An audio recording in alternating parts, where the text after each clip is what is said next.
नमस्कार। राजस्थान के भूगोल के क्विक रिवीजन के अंतर्गत हम बात करेंगे राजस्थान के प्रमुख पठार और पहाड़ियों की, जहां से हर बार एक एग्जाम में प्रश्न पूछा आता है कि कौन सा पठार कहां पर है या उसकी क्या विशेषता है, या कौन सी पहाड़ियां हैं और उनकी क्या विशेषताएं। तो देखिए, राजस्थान के पठारों की यदि हम बात करें तो सबसे पहले पूछा जाता है उड़िया का पठार।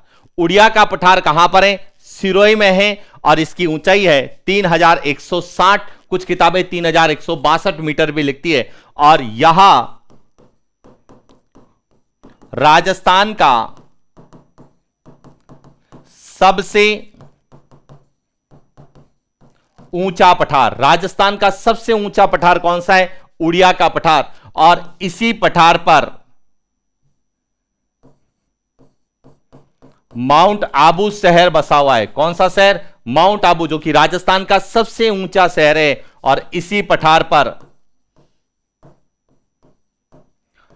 नक्की झील, जो राजस्थान की सबसे ऊंची मीठे पानी की झील है, और इसी पठार पर है गुरु शिखर, जो कि राजस्थान की सबसे ऊंची और अरावली की सबसे ऊंची चोटी है, जिसे संतों का शिखर भी कहा जाता है। तो उड़िया का पठार राजस्थान का सबसे ऊंचा पठार है। इसके बाद दूसरा है आबू का पठार। यह भी कहां पर है? सिरोही में। और यह राजस्थान का दूसरा सबसे ऊंचा पठार है। राजस्थान का दूसरा सबसे ऊंचा पठार कौन सा है? आबू का पठार, जो कि सिरोही में। और इसे जो है इंसेलबर्ग की संज्ञा दी गई। यह अभी हाल ही में वीडियो में भी पूछा गया था कि इंसेलबर्ग किसे कहा जाता है? तो आबू के पठार को, आबू खंड को कहा जाता है। और इसे ही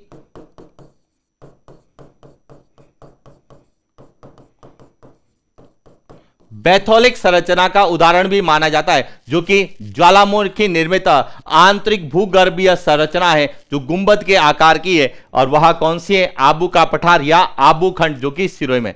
तो दो पठार है। इसके अलावा तीसरा पूछा जाता है भौराट का पठार।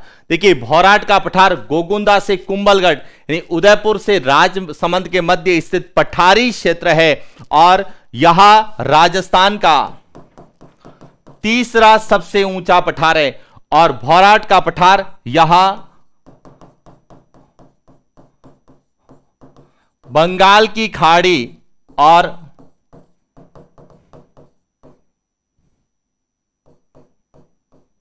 अरब सागरीय नदी तंत्र को क्या करता है? अलग करता है। यानी एक तरह से यहां जल विभाजक का कार्य करता है। और उदयपुर की सबसे ऊंची चोटी, जिसका नाम है जरगा, उदयपुर जरगा जो है वह इसी भौराट के पठार पर स्थित है। इसके बाद है मेसा का पठार। मेसा का पठार कहां पर है? चित्तौड़गढ़ में है। और चित्तौड़गढ़ दुर्ग इसी मेसा के पठार पर है। और यह एक कैसा है? अपर्दित पठार है। और यह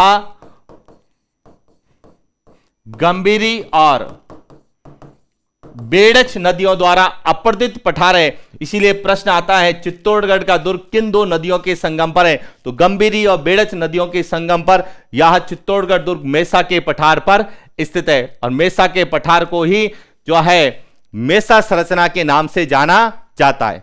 इसके बाद अगला जो पठार है वह है लसाड़िया का पठार। यह कहां पर है? उदयपुर में। और यह राजस्थान का सबसे कटा फटा या जीर्ण शीर्ण पठार है। यह कई बार पूछा जाता है। राजस्थान का जीर्ण शीर्ण पठार कौन सा है? लसाड़िया का पठार है, जो कि जयसमंद झील के पूरब में स्थित कटा फटा पठार है, जिसे लसाड़िया का पठार कहते हैं। इसके बाद देशहरों का पठार यहां उदयपुर में है। कहां पर है? उदयपुर में है।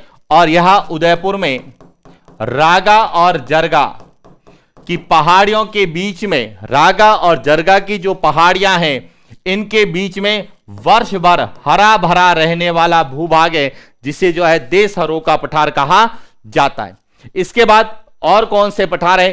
तो ऊपर माल का पठार। देखिए, ऊपर माल का पठार यह बिजोलिया से भैंसरोडगढ़ यानी कि भीलवाड़ा से चित्तौड़गढ़ चित्तौड़गढ़ के मध्य जो पठारी क्षेत्र है इसे हम ऊपर माल के पठार के नाम से जानते हैं। फिर है मानदेसरा का पठार, यहां कहां पर है? चित्तौड़गढ़ में। इसके बाद है भोमट का पठार। भोमट का पठार उदयपुर, डूंगरपुर और बांसवाड़ा के मध्य पठारी क्षेत्र है जहां भोमट भील जनजाति निवास करती है और जहां पर आंदोलन भी हुआ है, भोमट आंदोलन मोतीलाल तेजावत के नेतृत्व में। इसलिए भोमट भील एक ही आंदोलन बहुत बार एग्जाम में पूछा गया है। और इसके बाद अंतिम जो पठार है वह है काकनवाड़ी का पठार, जो कि कहां पर है? अलवर में। और इसी काकनवाड़ी के पठार पर भानगढ़ दुर्ग या अलवर की भानगढ़ चोटी भी स्थित है। तो ये राजस्थान के थे प्रमुख पठार जहां से हर बार प्रश्न आते हैं। इसके बाद कौन कौन सी पहाड़ियां जो हमें एग्जाम में पूछी जाती है, तो देखिए पहाड़ियों में यदि बात करें तो प्रमुख पहाड़ियों में सबसे पहले पूछा जाता है गिरवा।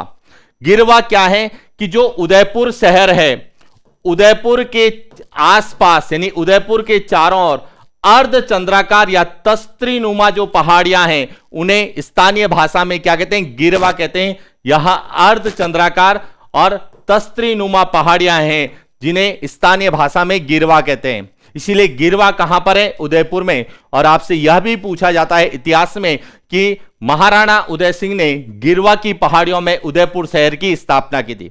इसके बाद दूसरी है भाकर। भाकर क्या है? यहां पूर्वी सिरोही, सिरोही का जो पूर्वी भाग है वहां तीव्र ढाल वाली जो पहाड़ियां हैं उन्हें स्थानीय भाषा में क्या कहते हैं? भाकर कहते हैं। इस तरह से तीव्र ढाल वाली यहां पहाड़ियां हैं जिन्हें स्थानीय भाषा में क्या कहा जाता है? भाकर कहा जाता है। इसके अलावा और कौन सी पहाड़ियां हैं? इसके बाद है मेवल। मेवल जो है यह डूंगरपुर और बांसवाड़ा, जिसे हम वांगड़ प्रदेश के नाम से जानते हैं, तो डूंगरपुर और बांसवाड़ा के बीच में जो पहाड़ियां पाई जाती हैं, डूंगरपुर और बांसवाड़ा के मध्य जो पहाड़ियां हैं उन्हें स्थानीय भाषा में क्या कहा जाता है? मेवल कहा जाता है। तो मेवल जो है यह डूंगरपुर और बांसवाड़ा में पहाड़ी क्षेत्र है और जब इन पहाड़ियों का विखंडन माही नदी द्वारा किया जाता है तो उसे हम वागड़ प्रदेश के नाम से जानते हैं। और वागड़ प्रदेश में भी डूंगरपुर और बांसवाड़ा आते हैं, मेवल में भी डूंगरपुर और बांसवाड़ा आते हैं, लेकिन मेवल पहाड़ी क्षेत्र है और वागड़ विखंडित पहाड़ी क्षेत्र है। यह दोनों में अंतर है। और मेवल जो है यह अरावली के अंतर्गत आता है, जबकि वागड़ प्रदेश है यह माही बेसिन का भाग माना जाता है। और इसके बाद अंतिम जो पहाड़ी है जो पूछी जाती है मगरा। मगरा क्या है कि उदयपुर के उत्तर पश्चिम, उदयपुर का जो उत्तर पश्चिम भाग है वहां जो अवशिष्ट पहाड़ियां पाई जाती है उन्हें क्या कहा जाता है? मगरा कहा जाता है। मगरा अवशिष्ट पहाड़ियां। मेवल डूंगरपुर और बांसवाड़ा के मध्य स्थित पहाड़ियों का स्थानीय नाम। भाकर तीव्र ढाल वाली पहाड़ियां हैं और गिरवा यहां जो है तस्त्रीनुमा अर्धचंद्राकार पहाड़ियां हैं। और मगरा से कई बार पूछा जाता है रेल मगरा। रेल मगरा जो है यहां राजसमंद में है अवशिष्ट पहाड़ियां। इसी तरह से है मोचिया मगरा। मोचिया मगरा यहां उदयपुर में है और मोचिया मगरा पर ही जावर की खान है और रेल मगरा पर है राजपुर दरिबा, जहां से चांदी सीसा जस्ते का उत्पादन होता है। तो क्विक रिवीजन के अंतर्गत यह था राजस्थान के प्रमुख पठार और पहाड़ियां जिन पर हमने चर्चा की, और इनको अच्छे से पढ़ के जाना, यहां से हर बार एक प्रश्न पूछा जाता है। तो आज के लिए इतना ही, मिलेंगे नेक्स्ट क्लास इसी तरह से क्विक रिवीजन के लिए। तब तक के लिए सभी का धन्यवाद। Thank you.